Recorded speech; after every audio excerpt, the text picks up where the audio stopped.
Les Paul's the greatest guitar ever, period. End of sentence for everybody. That's the best guitar in town, and I'm in Nashville.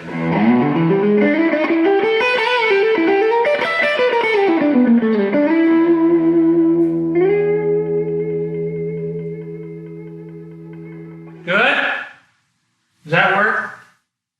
Hey, what's up, GQ? I'm Jason Isbell. I'm in my barn in Tennessee, and these are my guitars. I'm not sure exactly how many guitars I have. I think it's somewhere around 50 or 60. The first guitar that I ever owned was given to me by my uncle, my dad's little brother, who was in a cover band. I was probably 8 years old, 7 or 8 years old, and he gave me this guitar. He bought a new guitar. This was in the 80s, so he wanted a pointy guitar with a Floyd Rose tremolo so he could play like Van Halen. So he gave me this. It's an ELECTRA MPC. Les Paul copy, made in Korea.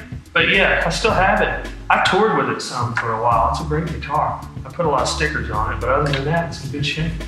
Well, this one's not necessarily special, other than the fact that it was mine when I was a little kid. It was my first guitar because I didn't have any money and somebody gave it to me. Thanks to my Uncle Phil for that. But what I consider a special guitar is one that fulfills its purpose in design. Normally, on a guitar, on an amplifier, a piece of gear, if you're playing an electric guitar, the knobs should work. And if the knobs work really well, then the guitar is a good guitar. And I know that sounds oversimplified, but really it's not, because you should have a wide variety of sounds available. Once the guitar has been set up and the strings are the right distance from the fingerboard and the pickups are at the right height, it should play well, easily, and it should stay in tune. Here, I'm not going to show you on this one. I'm going to put this one away. Now, I have a little bit better guitar to make an example of. These tone pots and these volume pots, down inside, there are potentiometers that control how much treble or how much sound is allowed into the signal chain. And over time, this guitar is from 1953, so it's 66, 67 years old. What happens to those potentiometers, especially tone knobs, these two here, the condensation, humidity, water gets into those pots and causes the values of those pots to expand. A Gibson guitar especially that's that old has the potential to have more high end, more treble that's allowed into the signal chain because of the humidity that's condensed into the potentiometer. Nashville is not a place with a terribly wide variety of temperature and humidity, not compared to some places. This building is humidified to stay within a 50 to 55% humidity range. I think that's the best from what I can tell. That's what they keep the Martin Guitar Factory at. So that was how I set my criteria for that. And this guitar here, I got it in 1995. It was new. I was 16 years old. I talked my mom into getting me this for Christmas. And this is a FENDER STRAT Plus Deluxe. So it had some extra roller nut they call, and then it's got these aircraft aluminum tuning keys, and it had 80s sounding pickups in it. So I took those out and put vintage style pickups and bridge. But I've had this one since I was 15, I guess, 15, 16 years old. This was the first really good guitar that I got. I always got as many as I could possibly afford. So when I started selling some records, that got out of hand pretty quickly. But over the last year, I've only bought one, which has been a really slow year for me. But that's because a year and a half ago, I bought that Les Paul there. And so I had to stop for a while. Okay, so this guitar here is a 1953 Gibson Les Paul. I think all the Gibson Les Pauls in 53 were gold tops. So they have this kind of like powder gold finish that over the years oxidizes under sweat. First, the clear coat on the outside of the finish starts to check, and then your sweat gets in there and causes that powder gold coat to oxidize into a little bit of green. So on this guitar, in the checks and the streaks on the guitar, you can see the color green from where arms have been for many, many years. But this is a really great guitar. The bridge on a 1953 Les Paul is normally a really screwed up sort of trapeze bridge where it comes all the way from the bottom and then it goes up really high because it wasn't made for strumming. It was made for holding your hand up here and muting and playing in the style of Les Paul, which I don't do and hardly anybody could do if they wanted to anymore. But this fella named Larry Craig, who worked for Neil Young for many, many, many years, put together Neil's primary Les Paul Old Black. Also did this to Daniel Lanois' gold top, which I think is a 53 or a 54. But he took the bridge off and cut this part down. This is the actual bridge on the guitar. Cut it down to where it's almost flush with the body and then put the Bigsby on it. And this is an old Bigsby from the 50s. You can tell by this curve right here that it's an original old one. But Larry hasn't done that to a whole lot of guitars. I bought this at T.R. Crandall in New York City, and this is a really great guitar. These pickups, P90s, they were sort of the original electric guitar pickup, the first one that ever really worked, have a very wide magnetic field. So they sound good really no matter where they are. Pickups that came along later have to be put in a very specific spot to do what they're supposed to do. But these just sound great, and they sound like the 50s, and they sound like rock and roll, and they can also make a lot of noise when you want to. And this guitar plays really well. It's got a nice slim neck, and the fingerboard is very flat on this guitar, probably because originally they were doing finger style stuff, similar to how Chet Atkins or Merle Travis would play, you know, jazzy sort of 50s music. Now it just lends itself to playing really fast. If you want to play fast rock and roll, you can do it on a 53 Les Paul. But I love this guitar. It's heavy, but I am too, so I don't mind.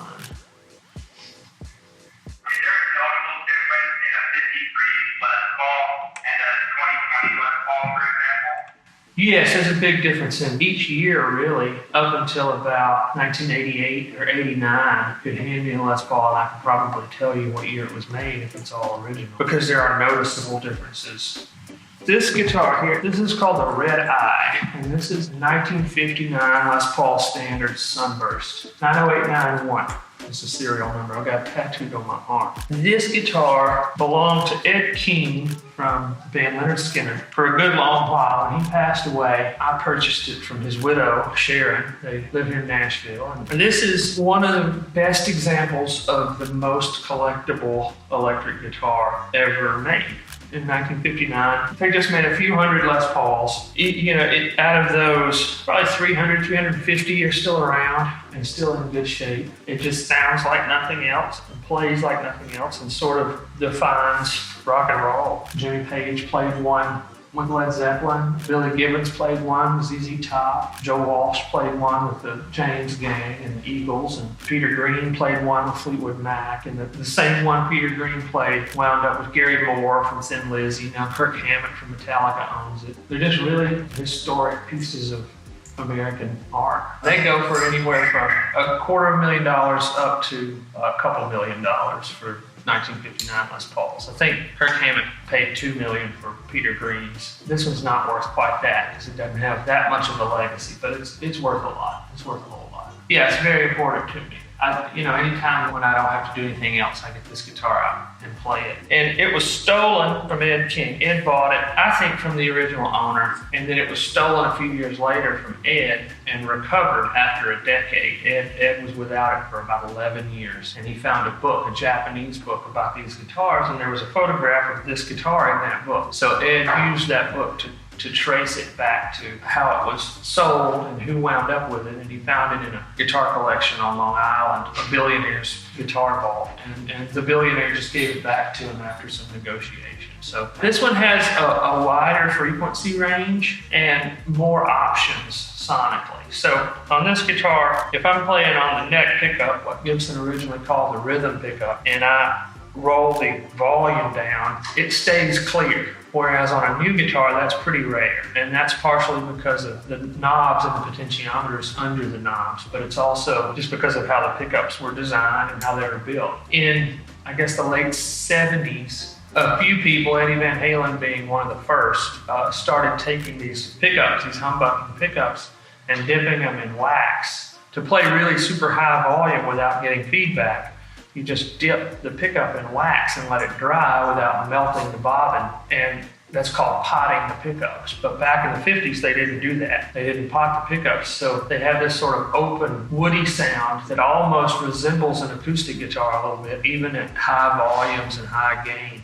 And this one has a pretty special situation going on, because in Kalamazoo, Michigan, when they were making these, very often they would just wind the pickup until it was full, rather than count exactly how many winds of wire would go around the magnet to make the pickup function. They would just keep winding and eyeball it and throw it in a barrel. And the neck pickup on this one has about 600 more winds than it should have, but the magnet has decreased in power over the last 60 years. So something very accidental about the combination of it being overwound and under-magnetized has made it perfect. And it's something that you can't really replicate because it's a very fine number of mistakes that went into making it this way. But this particular guitar has a very special sound because of that. The one that used to belong to Peter Green, he took the magnet out, according to most stories, and turned it around and put it in the wrong way. And it may have been an accident, but because of that, that guitar sounds different from any other guitar. So the time and the way these guitars were built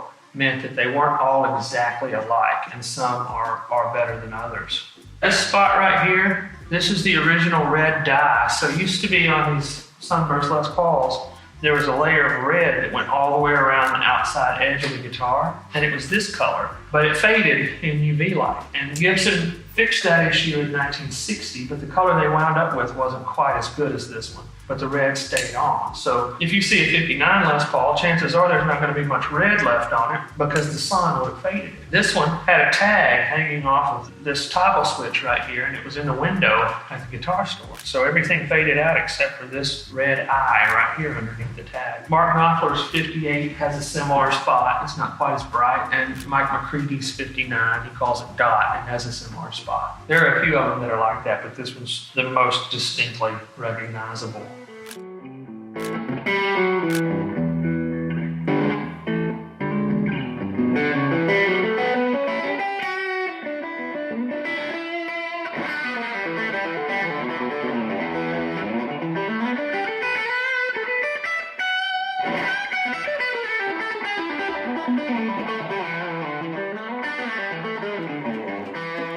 This guitar here is a Les Paul Standard Sunburst that was made last year, 2019, by the Gibson Custom Shop here in Nashville. If you will notice, it's very similar. It's a clone to this Les Paul here. So here we have the original, and then here we have the clone. The original's in my left hand, and the clone's in my right hand. And as you can see, they're very, very close. The neck, if you could put your hand on the neck, it's remarkable how close they are because they scanned it. They have a laser scanner, a 3D laser scanner, where it took them about 6 hours to scan the neck to make them identical. Now there's a little bit of difference in the color of the red dye. That's about the biggest difference because the aniline dye that they were using in the late 50s is extremely hard to replicate and really hard to age. This guitar will eventually look even more like this one. They sound very, very similar, but still, this one's got the condensation in the tone pot that you can't really replicate artificially. So they get as close as they can, and they can get pretty damn close, you know, if you're willing to spend a little bit of money. This guitar, a few years ago, Gary Bohannon, who works there at the guitar store, called me a couple weeks after I told him I was looking for a Telecaster and said, I've got one here that we haven't put out on the wall yet, and you need to come look at it before it goes up on the wall. So I drove over there and checked this one out, and this guitar was made in April of 1965. You can tell with Fenders because if you take the neck off, which you shouldn't do with a Gibson, but you can do it with a Fender electric guitar, because it's just bolted on with these 4 bolts. You take the neck off, somebody signed it in pencil, the person who put the neck and the body together, and they put the date when they did that. So this one's from April of 65. A little bit before April of 1965, Fender Musical Instrument Corporation sold to CBS. CBS bought Fender and they bought the New York Yankees around the same time in 1965. And then in the summer of 65, Fender changed their manufacturing to a more, just a bigger corporate structure. So they were under the umbrella of CBS, so they started making things more on an assembly line, and things weren't so put together by hand. So this is one of the last sort of handmade Fender Telecasters from the 60s. It's candy apple red, which is a custom color original to the factory where it was made in Fullerton, California. You can see, if you were to look close, that there's 4 layers of paint on this guitar. So the bottom layer is a primer coat, and then there's a silver powder, a gold powder, and the candy apple red. And that was pretty much unique to 1964 and 1965 because they were constantly trying to get that candy apple red color exactly right. So they had different methods for how to do it. Also, and I think this is the real kicker, in 1965, before Fender switched over. This place right here, where the headstock meets the neck of the guitar, has a little bit more wood. It's a little bit thicker than other Telecasters that came along before or after. So it adds a little bit more mass, and it causes the guitar to balance better and to vibrate better, and it makes it sound better. And that only happened for a short time, because just a couple months after they made this guitar, they started making them just about as quickly as they possibly could, and they started cutting some corners, and things changed. But this one luckily was put together in the old way. The Les Paul is a mahogany with a maple cap. I think it was Eastern Rock maple, which you can't get anymore. That's another thing that makes it a little bit different. But Fenders were usually ash or alder, and then you got a maple neck here and a rosewood fingerboard. In the mid-60s, the rosewood fingerboard was a veneer. So essentially, the frets go almost all the way to the maple. So the rosewood is really just for looks on this guitar. It sounds like a maple neck guitar, which makes it sound brighter and has less natural compression on the treble. In the early 60s, like I have a Strat over here that was made in 1960, it had what's called a slab of rosewood, which means that the frets were going into rosewood rather than maple. The rosewood absorbed some of the treble and made it a little bit less painful. But a Tele is supposed to be painful, so I would prefer this one to sound the way it does. This is the Stratocaster. This is from 1965, and this is from 1960.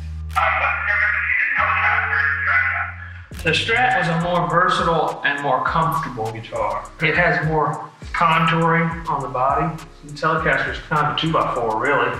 And then the Strat was made so you could hold it and play it a little more comfortably. It has 3 pickups, whereas the Telecaster has 2. Both are single coil pickups, but they're very different in how they operate. Yeah, the Stratocaster has this vibrato bar, which was sort of revolutionary. Like, sonically, you know, a Telecaster sounds like The Edge from U2, or like a country guitar player like Merle Haggard, like Danny Gatton. Most of your hot chicken-picking Nashville stuff is played on a Telecaster and has always been. Then a Stratocaster was the weapon of choice for Jimi Hendrix and Eric Clapton, just to name a couple. So you can get really crazy and fuzzy and out of this world with a Stratocaster in ways that a Telecaster won't necessarily do, but a Telecaster has a quality that's almost banjo-like that works really well for country music.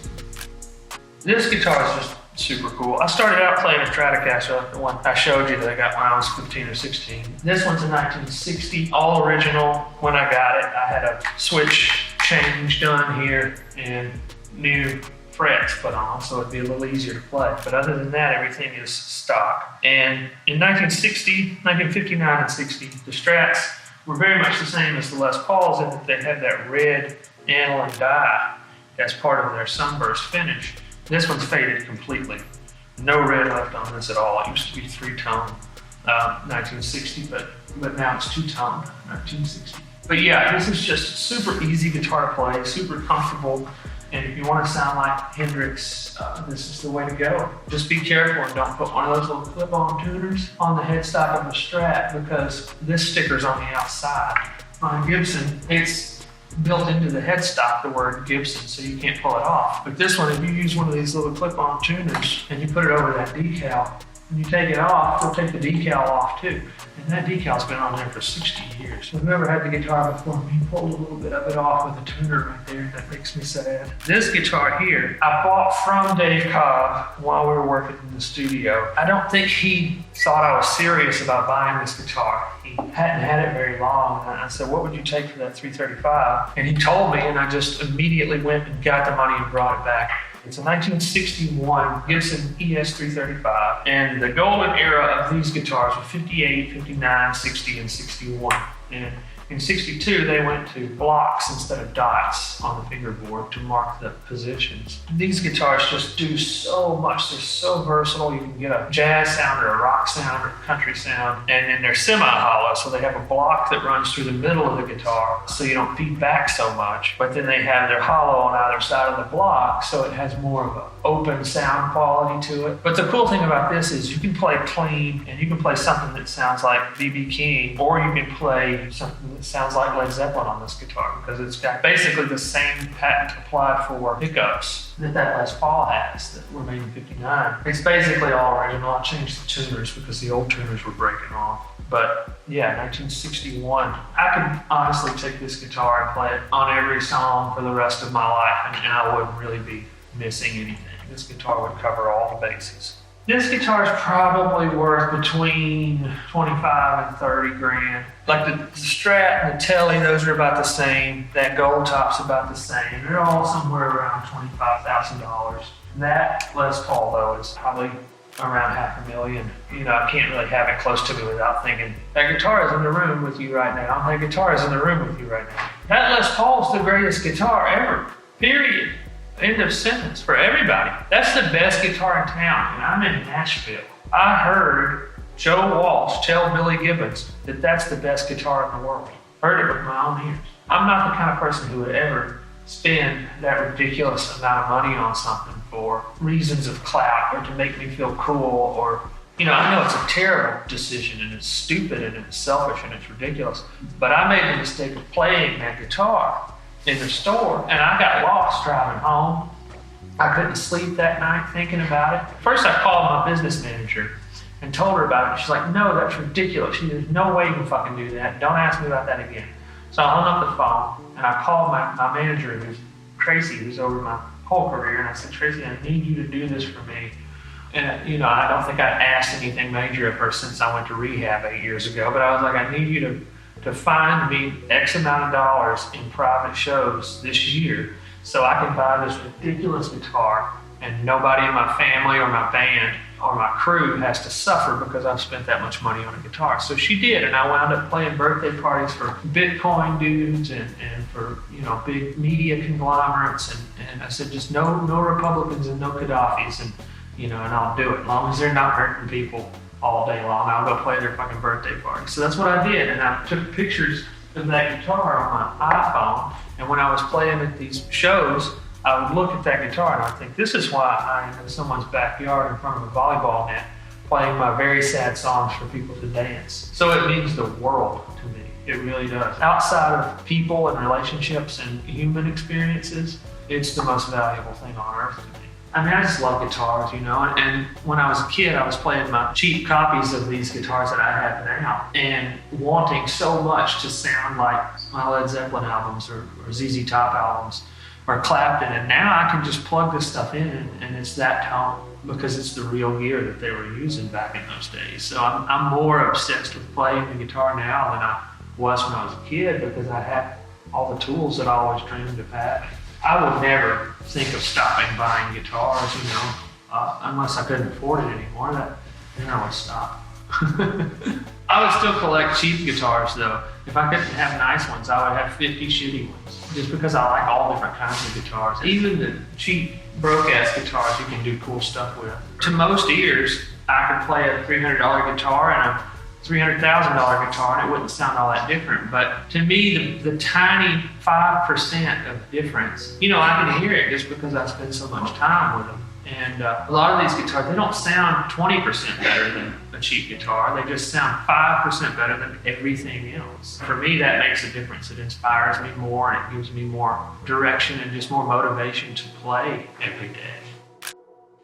I've got a couple of guitars that John gave me.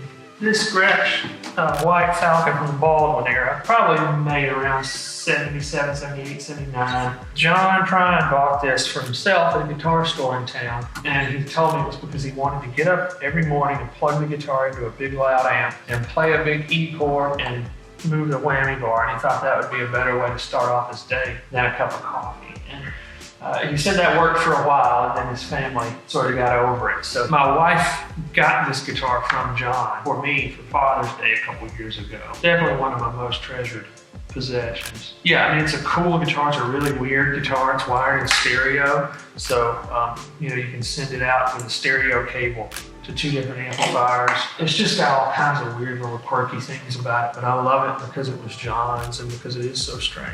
I've got another GRETSCH over here. It's a 1959 GRETSCH Jet Firebird that was given to me by Dave Cobb after I used it on the album Southeastern, and it sounds really, really good. You know, GRETSCHs are funny because now if you get one that's made new, they have sort of quality control going on over there that they didn't have back in the day. But in the late 50s and early 60s, you know, you could play one GRETSCH and it'd be a fantastic guitar, and then another one would be a complete piece of shit and just untunable and unplayable and unusable. And this one is one of the really truly special ones. I think GRETSCH borrowed this guitar from Dave when they were starting their new custom shop to sort of model some reissues off of this particular instrument. But it sounds fantastic, and a good GRETSCH sounds different than anything else. You just can't replicate the sound of those pickups in a hollow guitar that doesn't have any holes in it. You know, for an example of a really good late 50s, early 60s GRETSCH sounds, listen to Malcolm Young, you know, his rhythm guitar parts on AC/DC records, and it makes such a heavy sound out of actually a pretty clean tone.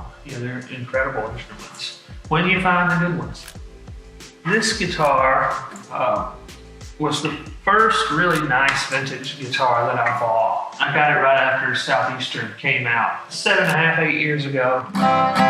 And it's a mid-50s Martin D18. The golden era of Martin acoustics is before World War II. So from the late 30s through the early 40s is the really collectible, very expensive era. But Hank Williams and Elvis Presley both played mid-50s D18s. And this one just spoke to me immediately. It sounds really, really good, and the neck is nice and fast and small to get your hand around it. And, you know, I think that for the money, mid-50s Martins are the way to go because they've aged great. You know, wood dries out over time, and the guitars get super lightweight. And then the kind of glue that they used back then was horsehide glue, so it was made from literal horses' hides. And now a lot of people have converted over to using fish glue, which I think works about the same, and, you know, you don't have to contribute to the slaughtering of horses for it, so that's a good thing. But the horsehide glue would crystallize and it would get super hard. And so, like this guitar, the neck is connected to the body with horsehide glue, and that means that the vibrations, because that crystallized glue over time has gotten so hard, the vibrations pass through it without slowing down very much at all. And on a newer guitar that's put together with a synthetic version of that glue, the sound waves slow down because they hit that synthetic glue, and it's not like glass, it's not so hard, so it causes the sound waves to slow. And when you do that, you take away from the sound of the guitar. My criteria for an acoustic guitar is pretty simple. If it plays well and it's loud, it's a good guitar, because that's sort of a litmus test for acoustic guitars. The louder they are, the better they're built.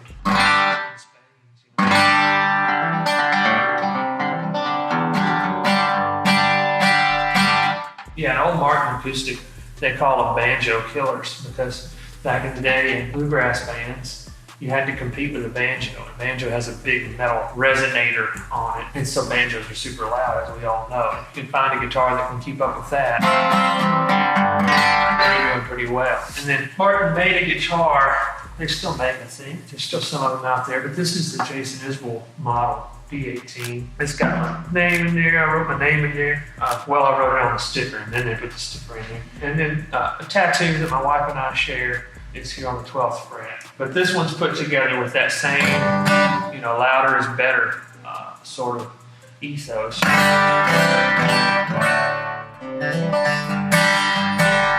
And it's based on a lot of old D18s from the late 30s, and then a little bit on that one there from the mid-50s. I'm really proud of these. I take these on the road and tour with them and play them all the time. They're really good guitars. Fred Green at Martin reached out to me about making a signature model guitar, and then this one has a pickguard on because it's the prototype, and they just accidentally put it on before they sent it to me. But I have another one here that's identical to this one, except it doesn't have the pickguard. I'll show you that one too. Here we have the same guitar, just minus that pickguard. So this one's going to be about 5 decibels louder than this one. Otherwise, they're pretty much identical. And that's my signature model there.